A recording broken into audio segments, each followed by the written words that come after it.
ఆ! నిన్న Bahadurpura police station పరిధిలో నిన్న రిపబ్లిక్ డే సందర్భంగా డ్రై డే, డ్రై డేని పురస్కరించుకొని పోలీసులు స్పెషల్ టీమ్స్ ఫార్మ్ చేసి పెట్రోలింగ్ నిర్వహిస్తే ఎన్ఎంగూడ, కిషన్ బాగ్ పరిధిలో ఎన్ఎంగూడలో ఒక ఇంట్లో తాటి కల్లు అమ్ముతున్నట్టుగా సమాచారం, కల్లు అమ్ముతున్న సమాచారం మేరకు రైడ్ చేయగా అందులో సుమారుగా 219 లీటర్ల కల్లు, అంటే 5 ప్లాస్టిక్ బ్యాగుల్లో 5 ప్లాస్టిక్ టబ్బుల్లో 219 లీటర్ల కల్లు దొరికింది.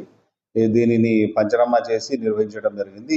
ఇది అమ్ముతున్నటువంటి దశరథ్ మరియు జానకిలని అదుపులో తీసుకోవడం జరిగింది.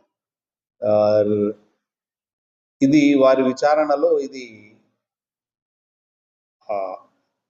అత్తాపూర్ కల్లు కాంపౌండ్ నుంచి తెచ్చినట్టుగా, కాశీపతి నుంచి తెచ్చినట్టుగా సమాచారం ఇచ్చినారు. దీనిపై తదుపరి విచారణ చేసి ఎవరైతే బాధ్యులు ఉన్నారో వారందరిపై చర్య తీసుకుంటాం. ఇది సమాచారం మొదటి నుంచి, ఇది డ్రై డే సందర్భం కాబట్టి నిన్న రైడ్ చేయడం జరిగింది. మీకు ఎప్పటి నుంచి చెప్తున్నారో దాని మీద ఏమైనా ఉంటే దానికి సంబంధించిన కేసులు కూడా ఇంతకుముందు రికార్డెడ్ గా కేసులు అయితే లేవు, ఇదే ఫస్ట్ కేసు. లేదండి, ఇది కల్లు కాంపౌండ్ ఏదైతే అత్తాపూర్ లో పర్మిటెడ్ ఉందో అక్కడి నుంచి తీసుకొచ్చి అమ్ముతున్నట్టుగా ప్రాథమిక విచారణలో తెలియదు.